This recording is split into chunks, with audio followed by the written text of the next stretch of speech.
Good morning, good afternoon, good evening, good night, good day to you. Now, it's depending where you are in the world, because I'm here live in London recording this. It's our nighttime devotion from the devotional Conflict and Courage. The title, How Can I Do It? The scripture reading comes from Genesis 39, verse 9. How then can I do this great wickedness and sin against God?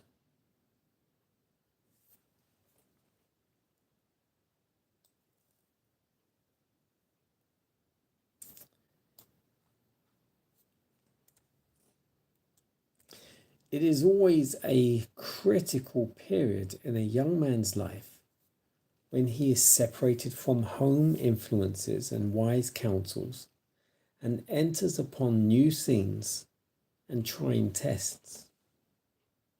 But if he does not, of his own accord, place himself in these positions of danger and remove himself from parental restraint, if without will or choice of his own he is placed in dangerous positions and relies upon God for strength, cherishing the love of God in his heart, he will be kept from yielding to temptation by the power of God who placed him in that trying position. God will protect him from being corrupted by the fierce temptation. God was with Joseph in his new home. He was in the path of duty, suffering wrong but not doing wrong. He therefore had the love and protection of God, for he carried his religious principle into everything he undertook. Joseph's faith and integrity were to be tested by fiery trials. His master's wife endeavored to entice the young man to transgress the law of God. Heretofore, he had remained untainted by the corruption teeming in that heathen land. But this temptation, so sudden, so strong and seductive, how should it be met? Joseph knew well what would be the consequence of resistance. On the one hand were concealment, favor, and rewards. On the other, disgrace, imprisonment, perhaps death. His whole future life depended upon the decision of that moment. Would principle triumph? Would Joseph still be true to God? With inexpressible anxiety, angels looked upon the scene.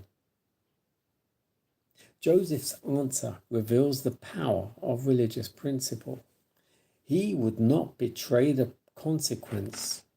he would not betray the confidence of his master on earth, and whatsoever the consequences, he would be true to his master in heaven. Under the inspecting eye of God and holy angels, many take liberties of which they would not be guilty in the presence of their fellow men. But Joseph's first thought was of God. How can I do this great wickedness and sin against God? That's what he said. If we were to cherish an habitual impression that God sees and hears all that we do and say, and keep a faithful record of our words and actions, and that we must meet it all, we would fear to sin.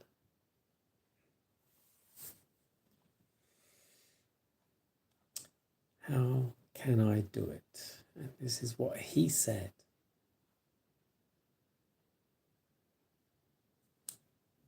He said, how can I do this to God?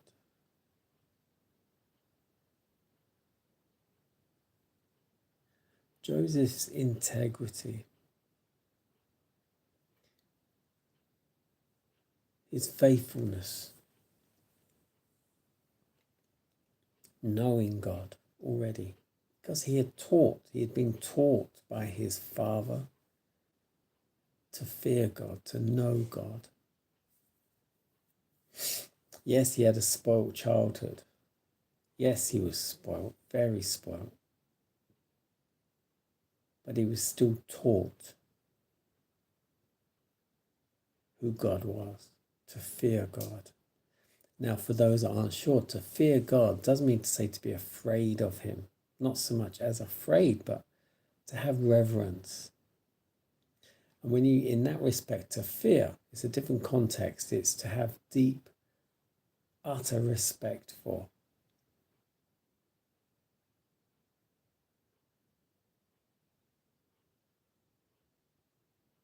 And in this respect, Joseph was given the wisdom to know not to put himself in certain positions of danger, not to do certain things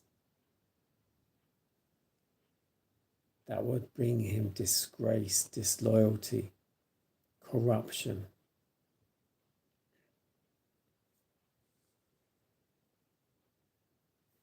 And it's for many of us, our workplaces can be very corrupt.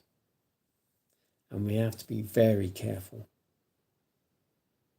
And I've said this to a few people that in fact, quite a few jobs I've worked in, the environment has been very corrupt. And in many cases, I had to tread very carefully to not be involved in the corruption.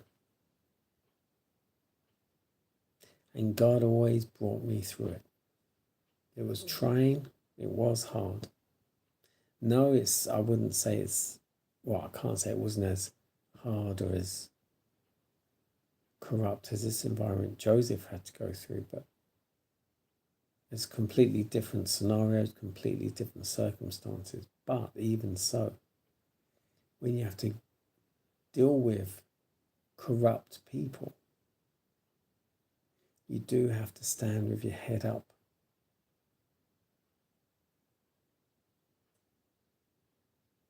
You have to stand true and faithful to God. And don't allow anyone to sway you from what you stand on, from what you believe. And Joseph had that faith and that integrity to be tested and God allowed the tests.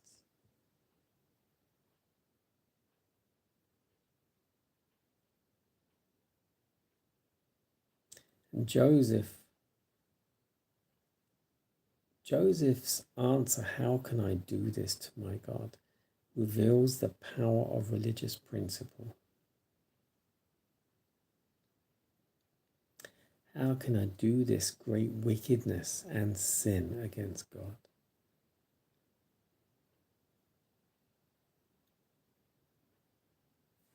Would you have that same answer when you are faced with temptation?